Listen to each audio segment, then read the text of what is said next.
Coba bayangin deh, sebuah perusahaan yang kita kenal karena bikin ponsel, air fryer, atau skuter listrik, tiba-tiba aja ngubah total cara mobil dibuat. Kedengarannya gila kan? Oke, mari kita bedah ceritanya. Ini bukan cuma perbaikan kecil-kecilan ya. Apa yang Xiaomi lakukan ini benar-benar sebuah lompatan besar. Mereka bukan cuma bikin mobil kencang, mereka tuh seakan-akan membuang tradisi pembuatan mobil selama 100 tahun ke belakang dan mulai lagi dari lembaran kosong. Dan ini dia hasilnya, luar biasa banget. Coba lihat, Xiaomi SU7, mobil dari perusahaan ponsel, bisa nyatetin waktu 6 menit 46 detik di sirkuit Nürburgring. Itu beberapa detik lebih cepat dari Porsche Taycan Turbo GT. Pertanyaannya sekarang, gimana ceritanya kok bisa? Nah, buat ngerti gimananya, kita harus mundur dikit dan paham kenapanya dulu. Akar masalahnya tuh ada di cara mobil dibuat selama puluhan tahun ini. Sebuah proses yang sebenarnya nggak banyak berubah sejak tahun 1950-an. Gini deh, bayangin aja proses bikin mobil zaman dulu itu kayak ngerakit kotak kardus. Anda ambil ratusan potongan karton datar, terus Anda rekatkan pakai selotip di banyak titik. Nah, di mobil, potongan-potongan itu adalah lembaran baja yang dicetak, dan selotipnya itu ribuan titik las. Emang sih jadi mobilnya, tapi ya gitu, setiap sambungan las itu jadi titik lemah.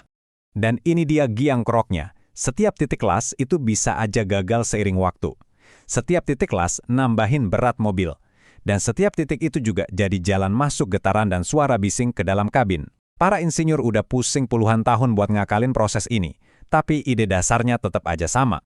Terus muncullah Tesla dengan Giga Casting, sebuah langkah maju yang revolusioner. Idenya simple, tapi brilian banget. Daripada nyambungin ratusan potongan kecil, kenapa nggak cetak satu bagian super besar aja? Bayangin, seluruh bagian belakang mobil dibikin dalam satu cetakan. Tapi ada satu masalah gede banget yang tersembunyi di dalam logamnya, masalah yang bikin semua produsen mobil lain mentok. Jadi gini, waktu Anda nuangin aluminium cair terus mendinginkannya, bagian itu sebenarnya agak rapuh. Biar kuat, bagian itu harus dipanggang di oven industri raksasa. Proses ini emang bikin kuat, tapi ada masalah fatal. Panas yang luar biasa itu bikin bagian logam yang gede dan rumit itu jadi melengkung atau bengkok, walaupun cuma sedikit. Jadi, poin krusialnya begini. Para produsen mobil tuh kayak dihadapkan pada dua pilihan yang sama-sama jelek. Nggak usah dipanggang biar bentuknya pas tapi lemah, atau dipanggang biar kuat tapi bentuknya jadi agak peyang. Pilih aja racunmu.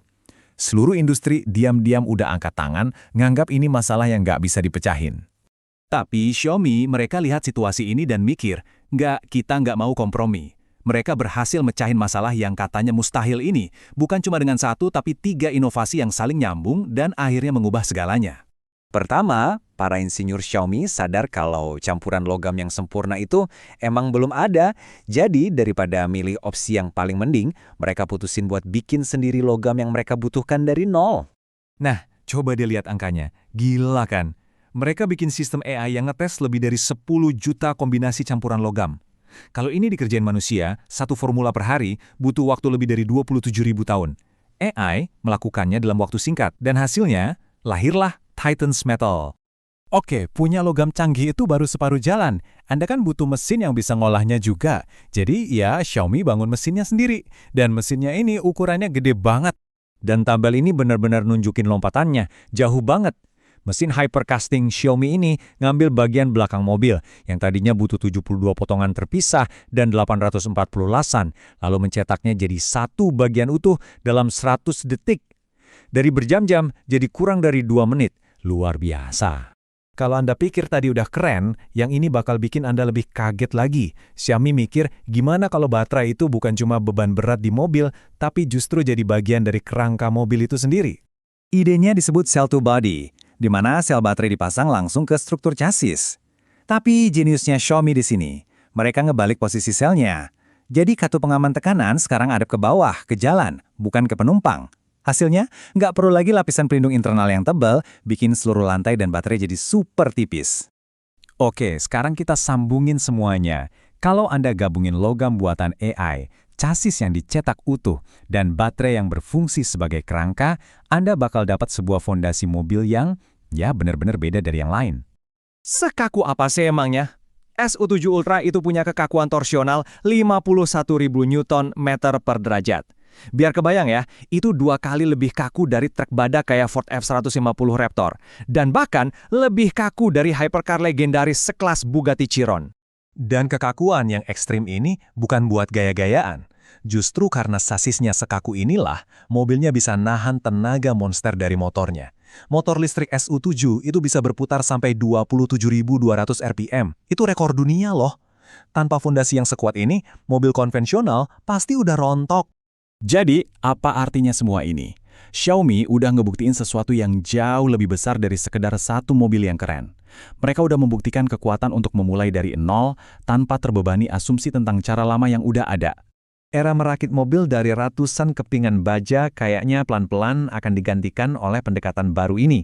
Mendesain material, mesin, struktur, dan sumber energi secara bersamaan sejak awal dan membiarkan AI menemukan solusi yang mungkin nggak pernah kepikiran oleh manusia.